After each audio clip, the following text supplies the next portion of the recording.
Olá pessoal, tudo bem? Professor Mário falando, canal C de Cachorrão, e hoje a gente vai trabalhar mais um degrauzinho aí da nossa eletrodinâmica, certo? Circuitos elétricos. E hoje a gente vai falar um pouco sobre os aparelhos de medidas elétricas, tá? Nossa aula vai ser dividida como? Eu vou trabalhar primeiro os aparelhos ideais, certo? Voltímetro e amperímetro ideais, vou fazer um exemplo, e depois a gente vai trabalhar com os reais, né? A história da resistência em shunt, ok? Então vai ser bem interessante a nossa aula, vem comigo.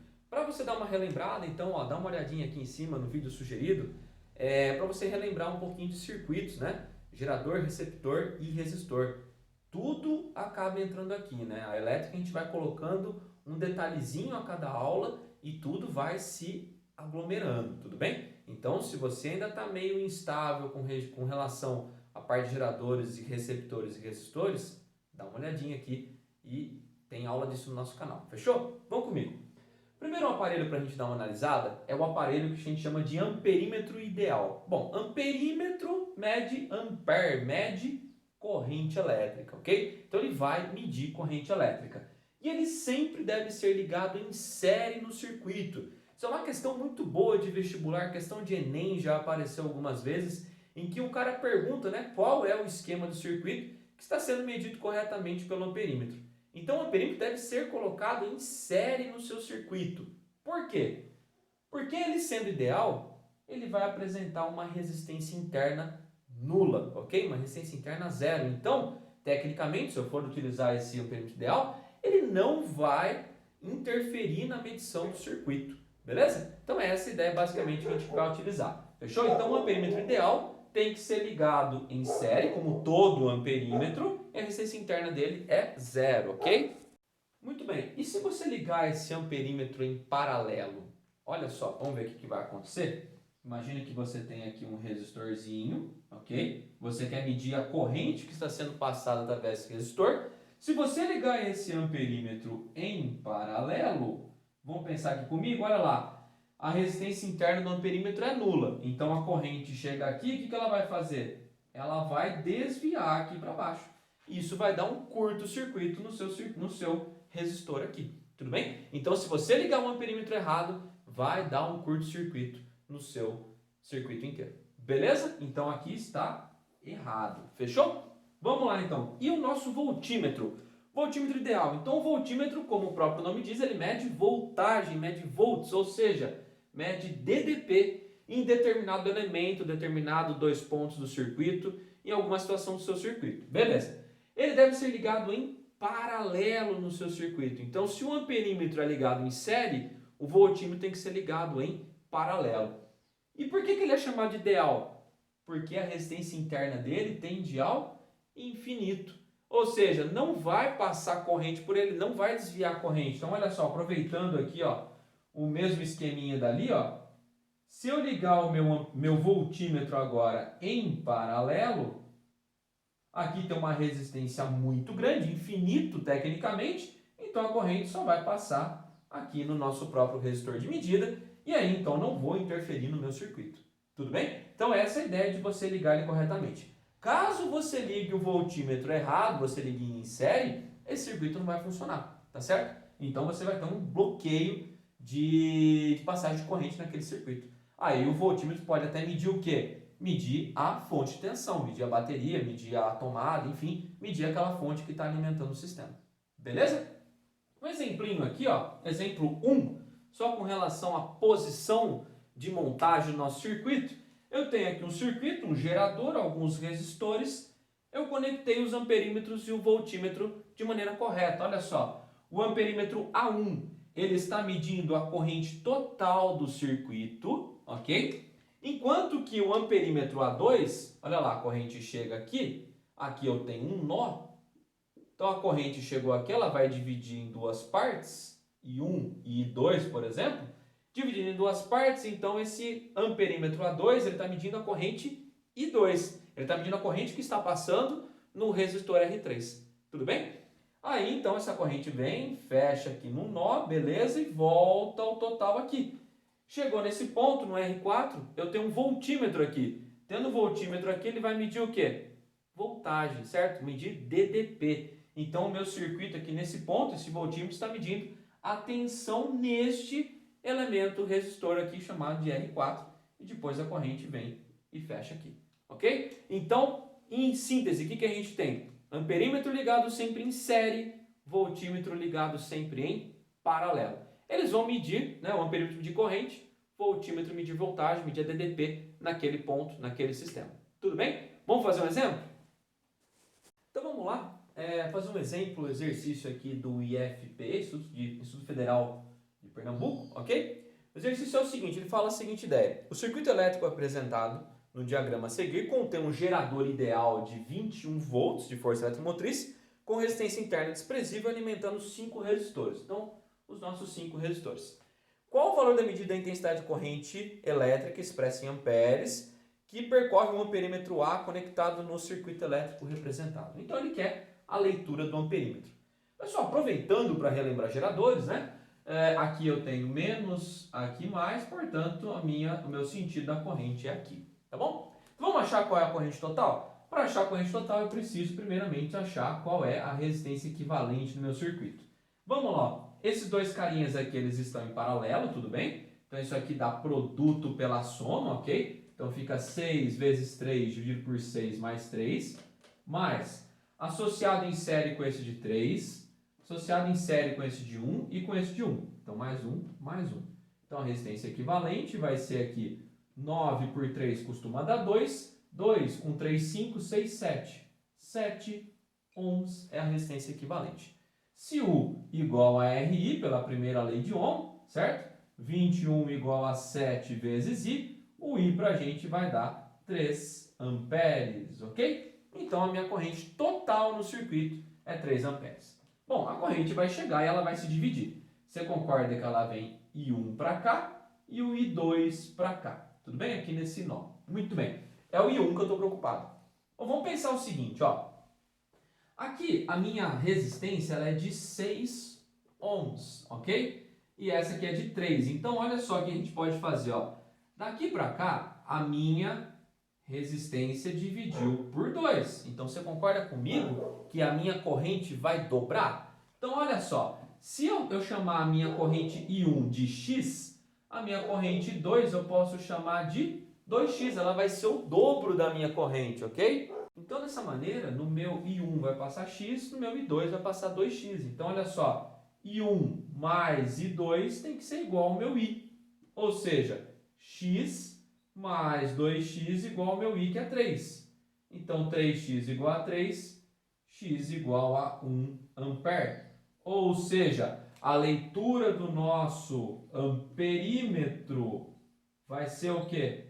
A I1, que vale 1 ampere. E aí a gente fica, portanto, com a alternativa letra B no exercício. Só aproveitando o ensejo, e se eu quisesse, se eu tivesse conectado aqui, não faz parte do exercício, mas se eu tivesse conectado um voltímetro aqui em paralelo, qual a DDP que esse voltímetro iria medir? Bom, aqui a DDP seria o quê? U igual a RI, ou seja, a resistência desse cara vezes a corrente está passando por ele, que é a corrente total que a gente mediu, que vale 3. Então, aqui estaria passando 9 volts. Então, nesse circuito, o voltímetro posicionado nessa posição, ele ficaria medindo 9 volts, ok? Bom, pessoal, e aqui vamos dar uma olhadinha nos medidores reais, né? O medidor real, ele vai ter por base um galvanômetro. Mário, onde que isso cai? Bom, você pode encontrar em particulares, cai bastante coisa em particulares. Exercícios dos vestibulares militares, né? AFA, ITA, IME. Isso aqui pode envolver depois leis de Kirchhoff mais para frente. Então, tem uma série de situações aí que acabam podendo aparecer para a gente, tudo bem? Pode aparecer se Infuvest, tem questão de Unesp, então é bom dar uma olhadinha aqui para saber o que nós estamos falando.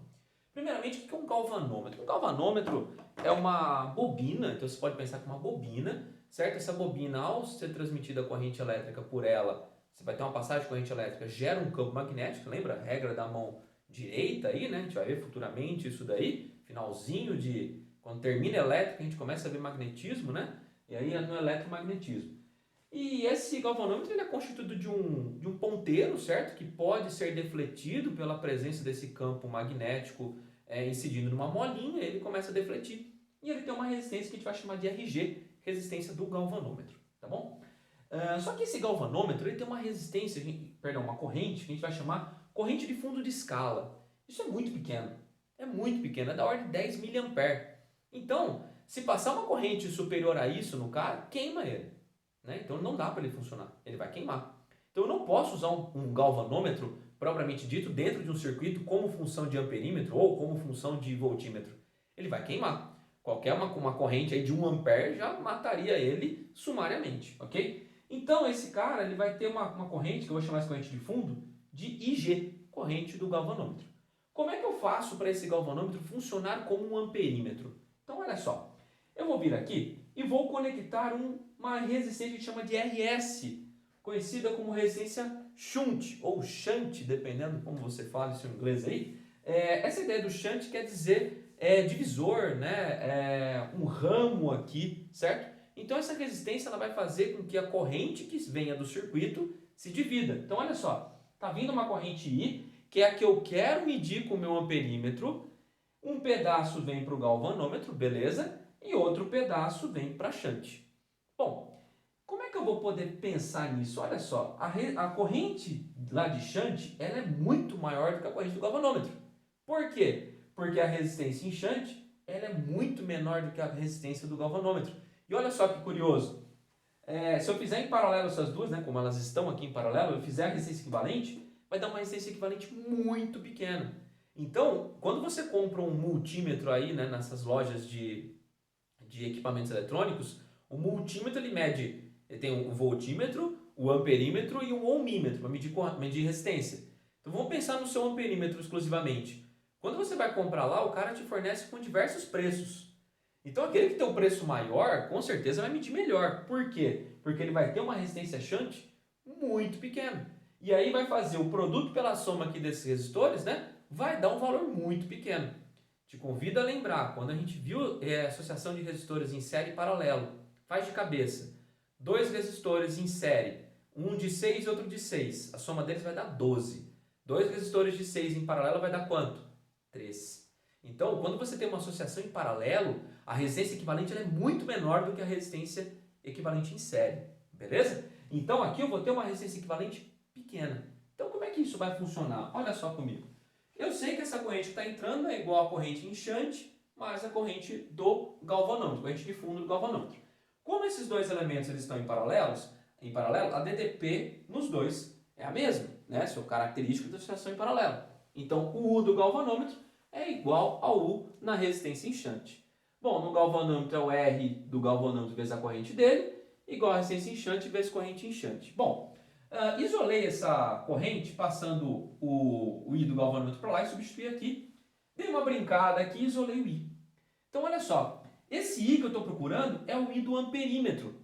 Vai ser igual a quem? Ao I do galvanômetro, ou seja, a corrente de fundo do galvanômetro, vezes a soma dos resistores, né? A soma das resistências dividido pelo resistência em shunt. Isso aqui a gente chama de fator multiplicativo do amperímetro aí no caso. Então, olha só. Se a resistência em shunt é muito pequena, olha lá, muito pequena, o que vai acontecer com a resistência do amperímetro? Também vai ser pequena. Ou seja, eu vou conseguir medir altas correntes com esse meu amperímetro. Quando a gente falou agora há pouco do amperímetro ideal, a gente não falava que a resistência interna dele era praticamente nula? Era nula, né? Quando ele é ideal. Aqui também. Se eu quiser um amperímetro bom na realidade, eu tenho que ter uma resistência equivalente muito pequena. E isso vai fazer com que eu tenha uma interferência muito baixa no meu circuito.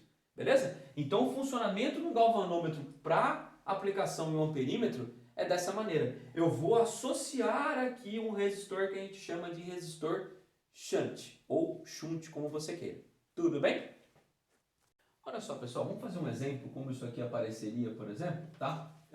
Esse exemplo aqui é do vestibular militar, só para você ter uma ideia como é que isso poderia aparecer. É uma questão de segunda fase. Deseja-se utilizar um galvanômetro de resistência interna, então RG de 20 ohms, ok? E corrente de fundo de escala de 0,01 ampere. Beleza. Com um amperímetro, em que esse amperímetro tem fundo de escala de 10 amperes. O que seria isso? Não sei se você já viu um amperímetro, né? Vamos pensar no seu multímetro lá, você deve ter em casa, normalmente tem isso em casa. Você tem um giro aqui, um botão para girar, para você escolher se ele vai funcionar de voltímetro, amperímetro ou ohmímetro. E ele funcionando como amperímetro, ele tem vários fundos de escala. Como assim? Ele tem vários tipos de resistência enxante para que você consiga medir correntes até 5 amperes, até 10 amperes, até 20 amperes. Tá certo? Se você tentar medir, por exemplo, uma corrente de 10 amperes naquele limitado a 5, ele queimaria, mas ele tem um sistema protetor que ele consegue barrar isso daí. Tudo bem? Então, essa corrente que ele fala ali, corrente de fundo de escala do amperímetro, é a máxima corrente que esse amperímetro quer medir. Então, essa seria a corrente do amperímetro, que vai ser igual a 10 amperes, ok? Muito bem. Qual o valor da resistência a ser associado ao galvanômetro? Ponto de interrogação. Qual o nome dessa resistência, normalmente, e como devemos fazer a fim de que seja possível isso? Construa o circuito. Bom, vamos construir o circuito primeiro, de trás para frente? Se você for construir o circuito, o que nós faríamos aqui? Ó? Eu tenho aqui o meu galvanômetro, aqui eu tenho a minha resistência do galvanômetro, ok? Então aqui eu tenho ainda o meu resistor enxante, é esse que eu estou procurando aí, tudo bem? Meu RS, e aí eu fecho o meu circuito, tudo bem? Então o nome do resistor é resistor enxante, beleza? Só para a gente fazer a corrente, aqui seria a corrente do meu amperímetro, aqui seria a corrente no galvanômetro e aqui seria a corrente no shunt. Muito bem, e ele está pedindo para a gente fazer esse cálculo também. Lembra da equaçãozinha que a gente montou agora? Então nós vamos ter que a corrente no amperímetro vai ser igual a corrente no galvanômetro vezes o fator multiplicativo, que é a resistência enxante mais a resistência no galvanômetro, dividido pela resistência enxante. Tudo bem? Professor, preciso lembrar essa equação sempre? Não, não precisa, você monta daqui. Você lembra que a gente fez aqui, que os VDPs são iguais? Então, dá para fazer. Então, olha só, o que vai ser? 10 aqui igual a 0,01 é resistência enxante, é que eu estou procurando, mais 20 dividido pela resistência enxante, que é o que nós estamos querendo. Bom, aqui passando para cá, aqui isso vai dar 1000, ok? 1000. Vou passar esse RS já multiplicando, igual a RS mais 20. Passando para cá, isso é 999 RS, igual a 20. Portanto, a resistência do shunt, 20 dividido por 999, aproximadamente 0,02 ohms, ok? E devemos associá-lo em paralelo. Então, olha só, como eu falei, e se comprova aqui, a minha resistência enxante é uma resistência muito baixa, para que ela passe uma corrente maior lá em cima e aí você consiga, então, fazer a medição da sua corrente tranquilamente pelo seu amperímetro, ok? Então, pessoal, isso é uma coisa muito importante, tá? Tem exercício legal para a gente fazer isso. Nós vamos aqui numa aula para futura aí, imagino daqui 2 aulas aqui de elétrica, para a gente trabalhar com circuitos de leis de Kirchhoff. Tem muito exercício desse envolvendo situações de amperímetro, tá bom? Amperímetro real. Mas olha só, sem complicação, vestibular mais convencional, questões, grande maioria das questões, 90% das questões é amperímetro e voltímetro ideal. Amperímetro em série, voltímetro em paralelo. Beleza, pessoal? Tranquilo? Dá um joinha no nosso vídeo se você gostou. Siga o nosso canal e nós estamos juntos. Beleza, pessoal? Valeu, até mais!